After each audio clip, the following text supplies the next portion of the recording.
अब हम बात करेंगे जो हम भाग और प्रावधान और अनुच्छेद संविधान में जो बात कर रहे थे, तो हमने भाग 10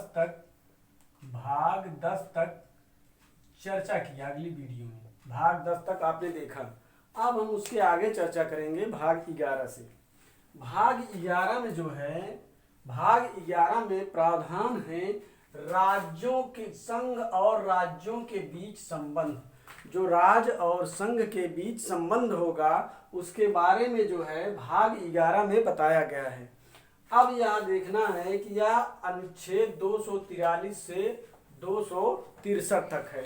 यह अनुच्छेद हमें याद रखना है, यह बहुत ही इंपॉर्टेंट है। अब चलिए हम बात करते हैं भाग 12 से 14 तक की। यह बीच में आ गया था इसलिए इसे लिखना पड़ा। यह बिल्कुल भी आवश्यक नहीं है, यह आवश्यक नहीं है क्योंकि यह एग्जाम में पूछा नहीं जाता। अब इसमें है क्या, यह बता दे रहा हूं एक नजर में। यह जो है 12 में है वित्त संपत्ति और संविदाएं और उसका बाद। और भाग 13 में है भारत के राज्य क्षेत्र के भीतर व्यापार। और भाग 14 में है संघ और राज्यों के अधीन सेवाएं जो हैं, संघ और राज्यों के अधीन जो सेवाएं हैं वह भाग जो है 14 में है। तो दोस्तों यह जो है इम्पोर्टेंट नहीं है 12 से लेकर 14 तक, लेकिन बीच में आ गया था तो इसको हमने यहाँ लिख दिया था कि है क्या, इतना जान ले कि है क्या। बाकी इम्पोर्टेंट फिर यहाँ से शुरू होता है भाग 15। भाग 15 में जो है वह निर्वाचन की बात की गई है। निर्वाचन किस प्रकार का होगा, वह आर्टिकल 324 से 329 तक, आर्टिकल 324 से 329 तक भाग 15 में निर्वाचन की बात की गई है। आपसे डायरेक्ट ऐसे पूछेगा कि भाग 15 में निर्वाचन की चर्चा किस भाग में की गई है, तो भाग 15 में की गई है। अनुच्छेद कौन सा है, 324 से 329 तक। अब आता है भाग 16। भाग 16 जो है कुछ वर्गों के लिए विशेष उपबंध की बात करता है। कुछ वर्गों के लिए विशेष उपबंध की बात करता है। यह जो है आर्टिकल 330 से 342 तक है। अब बात आती है भाग 17 की। भाग 17 भी इंपॉर्टेंट है बहुत। इसमें भाषा की बात की गई है। अब भाषा को जो है 4 अध्याय में रखा गया, 4 अध्याय में रखा गया। पहला है संघ की भाषा, दूसरा है राज्य की भाषा, तीसरी है न्यायालय की भाषा, और चौथा है विशेष निर्देश जो होता है उसमें जो भाषाएं वर्णित हैं उनकी बात की गई है। तो यह भाषा जो है 4 भागों में बांट के आप इसका अध्ययन कर सकते हैं।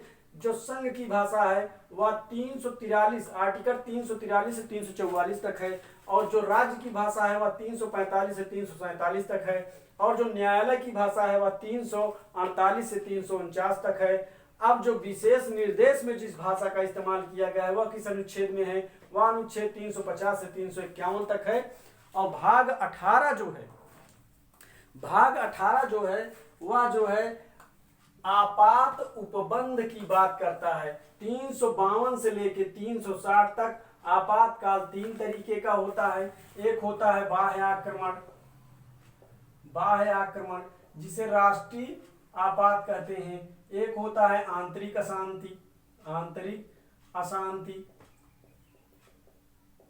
और तीसरा जो होता है वो साख को लेकर होता है, साख को लेकर होता है। अगर भारत में मुद्रा का संक्रमण हो जाए, मुद्रा एकदम खत्म हो जाए, राजकोष से धन खत्म हो जाए, तो आर्टिकल जो है 360 का इस्तेमाल किया जाता है। आंतरिक अशांति में 356 का इस्तेमाल किया जाता है, और आक्रमण में 352 आर्टिकल 352 का इस्तेमाल किया जाता है। तो दोस्तों यह भी बहुत इंपॉर्टेंट हो जाता है एग्जाम आपके पॉइंट ऑफ व्यू से। अब हम भाग 19 की बात करेंगे। यह इंपॉर्टेंट नहीं है बिल्कुल भी, इसे नहीं याद करना है। भाग 20 जो है वह संविधान संशोधन की बात करता है।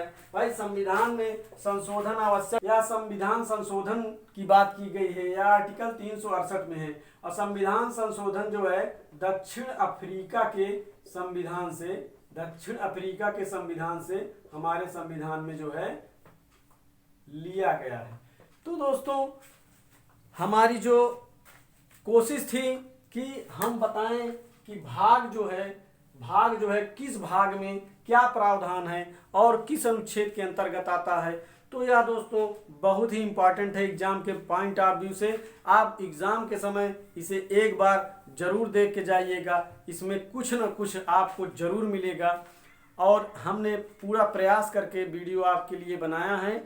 अगर वीडियो आपको पसंद आए तो लाइक और सब्सक्राइब जरूर करिएगा ताकि हमें हौसला मिलता रहे और हम इसी तरीके से आपके लिए वीडियो बनाते रहें। धन्यवाद।